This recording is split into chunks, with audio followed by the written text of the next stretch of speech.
Sabe, meu filho, por mais estranho que pareça, o que vou te contar agora aconteceu de verdade. É uma daquelas histórias que misturam medo e coragem, mas acima de tudo, mostram o quanto a empatia ainda pode fazer diferença nesse mundo tão machucado. Era um dia quente lá em Jerusalém. Aquele calor que parece que vai derreter até os pensamentos. Mas dentro de uma casinha de pedra simples e antiga, o clima era outro. Lá viviam Maria e Youssef, dois velhinhos como eu, cheios de história nos olhos. A casa cheirava a ervas, especiarias, e amor à luz do sol atravessava as cortinas finas, fazendo um jogo bonito de sombras no chão de madeira já gasto pelo tempo. Maria tinha seus 78 anos, pequena de corpo, mas com um coração enorme, os cabelos branquinhos, sempre bem penteados. E os olhos dela contavam mais do que palavras. Youssef, com 83, era um homem que mesmo sentado numa cadeira de rodas, mantinha uma presença forte, respeitosa. O olhar dele já tinha visto muito da vida, menos algumas alegrias, muitas dores. Eles viviam num mundinho à parte, sabe? Um lugar onde a guerra era só um ruído distante. Não ligavam para a televisão, não se deixavam levar por política ou desgraça. Preferiam cantar aquelas músicas antigas, dividir lembranças e saborear as delícias que Maria preparava na cozinha com tanto carinho. Mas, naquele dia, o mundo bateu à porta deles de um jeito cruel. A porta foi arrombada com um estrondo que fez até os quadros nas paredes se assustarem. Dois homens entraram armados, de máscara no rosto, sem dizer muito, mas dizendo tudo com os olhos. Foi como se a paz daquele lar tivesse sido rasgada. Maria sentiu o coração dar um salto, daqueles que a gente sente quando o medo entra sem pedir licença. Os homens não gritaram, não fizeram escândalo, só apontaram as armas e mandaram que ficassem quietinhos. Um deles, com um rádio na mão, avisou que um carro do tal grupo Haftais chegaria dali a 1 hora para buscar os reféns. Reféns. Imagina só, Maria e Youssef, dois velhinhos que só queriam viver em paz, agora eram chamados de reféns. Celulares, gritou um deles. Maria, com a voz quase sumindo, respondeu que não tinham. E era verdade. Eles não gostavam dessas modernidades. O mais novo revirou gavetas, mexeu nas coisas, mas não achou nada. O que ele não sabia é que Youssef usava um colarzinho com um botão de emergência, desses que a gente usa por precaução, sabe? Se ela apertasse ou o fio rodeles, que o era a polícia receberia um alerta com a localização. Só que para fazer isso, eles precisavam de um tempinho. Maria, danada como só as boas senhoras são, pensou rápido. Ela olhou bem para os dois rapazes. Estavam suados, exaustos, com aquela poeira entranhada até nos olhos. Pareciam mais cansados do que perigosos. Foi aí que ela fez o que só uma alma bondosa faria naquele momento. Ofereceu leite.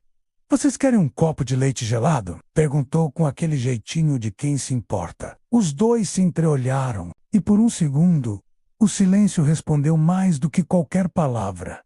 Abaixaram as armas devagar. Um deles tirou a máscara. E olha, era só um menino.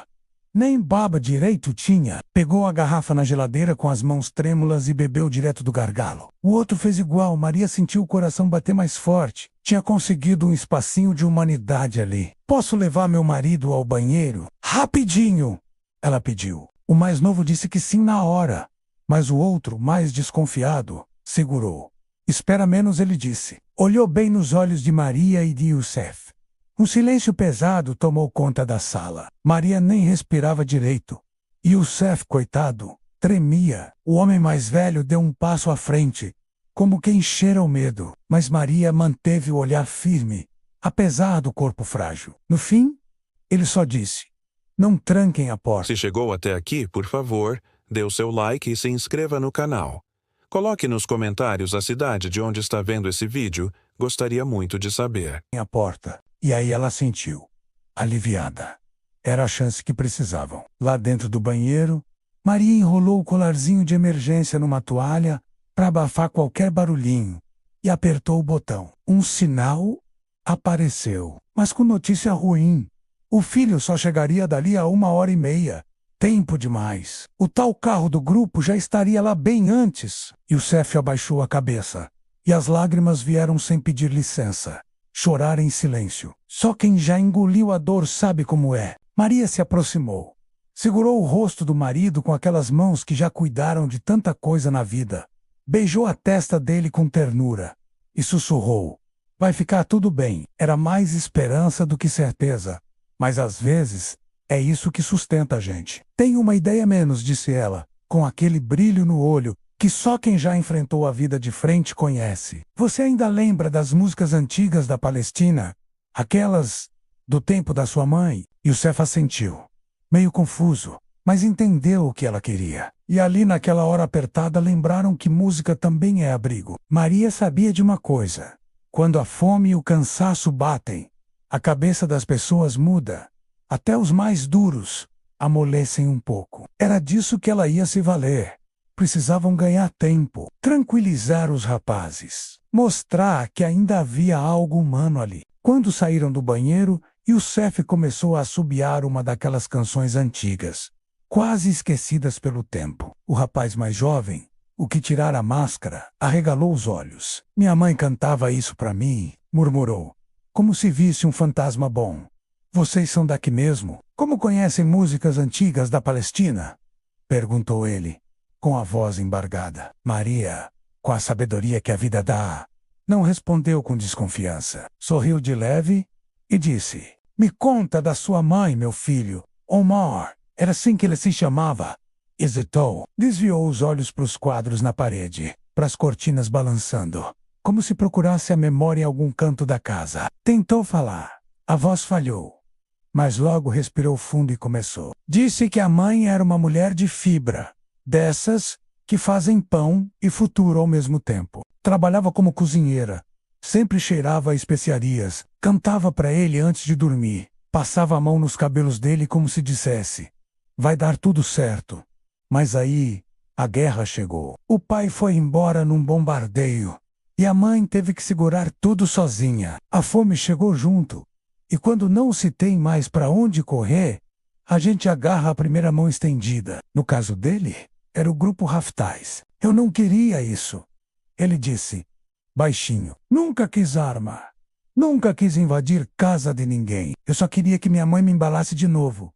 Nessa hora, um carro se aproximou. O som dos pneus no cascalho pareceu um trovão. Era o motorista do grupo. Um sujeito impaciente, seco de alma e estômago. "Vamos logo", gritou. "Não temos tempo." O homem olhou para os dois rapazes e franziu a testa. "Por que estão tão calmos?" "Maria nos tratou bem menos", respondeu Omar. "Nos deu leite, descanso." Mas o motorista nem quis ouvir. "Pois eu estou com fome. Tô há 2 dias sem comer. Vamos acabar com isso logo." Maria, mesmo com o medo batendo forte, tentou um sorriso. Um desses que mistura coragem com gentileza. Uma viagem tão longa assim, vão cair de fraqueza antes de chegar. Ele hesitou. E ela emendou, com aquele jeitinho de quem sabe conquistar o outro pelo estômago: "Omar, você disse que sua mãe preparava um clube daqueles. Duvido que o meu não seja melhor." Omar deu uma risadinha, meio duvidando, meio querendo acreditar. "Impossível", disse ele, provocando com um sorriso de canto de boca. "E assim, meu filho, eles ficaram para provar o tal clube. Veja você, estavam ali para levar reféns, mas o cheiro de comida e a lembrança de casa seguraram os passos deles." É nessas horas que a gente vê que até quem se perde às vezes só precisa de um cheiro bom e de um gesto humano para lembrar quem é. Enquanto Maria preparava o prato, e o Cef assobiava baixinho, e não era só música, era um pedido de paz. Os rapazes, mesmo armados, acompanharam com os pés batendo no chão, como quem volta no tempo. O cheiro do clube começou a invadir a cozinha. Especiarias no ponto, carne douradinha, arroz formando aquela crostinha crocante no fundo da panela. Coisa boa, é comida feita com coração. Eles se sentaram à mesa, como quem esquece por um instante o motivo de estarem ali, impacientes, famintos, mas humanos de novo. Quando Maria serviu, os olhos deles brilharam feito criança diante de doce. Comeram com gosto, de cabeça baixa, saboreando cada garfada, como se fosse um abraço da mãe que ficou para trás. Omar fechou os olhos por um instante. Faz tempo que não. Como algo assim, não chega aos pés do que minha mãe fazia. Mas está muito gostoso, disse ele, com a voz embargada. E ali, meu amigo, ele largou a arma sobre a mesa, sem perceber, sem alarde, como quem larga um fardo velho. O motorista, focado no prato, fez o mesmo. Naquele momento, eram só 2 meninos cansados comendo comida quente. Foi aí que do jardim veio um estalinho. Maria, disfarçando bem, levou a mão ao pescoço, fingiu um desconforto qualquer e espiou pela janela, e então viu a silhueta do filho, escondido entre as sombras, avançando com cuidado. Ele tinha entendido tudo assim que viu o carro do grupo parado na frente da casa. E agora, com outros policiais, se preparava para agir. O coração de Maria bateu forte, mas ela manteve a calma de quem já viu muito na vida e sabe que o momento certo sempre chega. Os rapazes estavam satisfeitos, lambendo os beiços, quando começaram a se levantar para ir embora. Agora, precisamos ir. Todos nós. Ouviram, velhotes? Disse o motorista, com aquele tom que tenta parecer firme, mas carrega cansaço e medo por trás. E foi nesse momento que Maria, com a coragem de uma mãe que protege os seus, deu 2 passinhos para trás e se jogou no chão, puxando com tudo a toalha da mesa. Protos, Boram, Talhirs, Tilintaram. E o som ecoou feito um alarme silencioso. Os 2 rapazes se viraram num pulo, confusos. O motorista tentou pegar a arma, mas nem deu tempo. A porta da casa se escancarou com um estrondo e os tiros cortaram o ar, secos e rápidos. Era o filho de Maria, junto com o parceiro. Vieram como um raio, mas certeiros, preparados para proteger. O motorista, coitado, nem conseguiu reagir. Já Omar, o rapaz congelou, levantou as mãos, os olhos cheios de espanto. Não de medo, de tristeza, talvez, como quem acorda de um pesadelo que durou tempo demais. Tudo aconteceu num piscar de olhos, mas quem já viveu bastante sabe. Tem momentos que duram uma eternidade dentro do peito. Foi assim. Ali, um silêncio pesado se seguiu aos disparos, como se a casa tivesse parado para respirar. Os policiais não perderam tempo. Tiraram Maria e Youssef dali rapidinho. Era perigoso ficar, mas gente podia vir, atraída pelo barulho. Youssef foi colocado com cuidado no carro. E Maria, mesmo tremendo por dentro, ainda teve força para olhar para trás. Ela queria ver o que tinha acontecido com Omar. E lá estava ele, parado, cercado, mas sem algemas. Só parado, com os olhos vazios, não de raiva, não de culpa. Vazio como um menino que perdeu o colo da mãe há muito tempo e só agora percebeu. E eu te digo, meu filho, naquele instante, Maria não via mais um inimigo. Via um filho perdido, como tantos nesse mundo. Porque às vezes, no fundo do fundo, até quem carrega uma arma só queria carregar um pão quente e um abraço. Maria entrou na viatura com o coração disparado, mas não era só por causa do susto, era pelo que ficou lá dentro daquela casa. Aquele cheiro de comida ainda no ar, os pratos quebrados no chão. E o menino, sim. O menino, porque era isso que Omar era. Apesar da arma, da roupa, do que fez, um menino perdido no meio de uma guerra que não escolheu. O caminho até a delegacia foi em silêncio. Só se ouvia o ronco do motor e o vento batendo nas janelas. Youssef apertava a mão da esposa com força.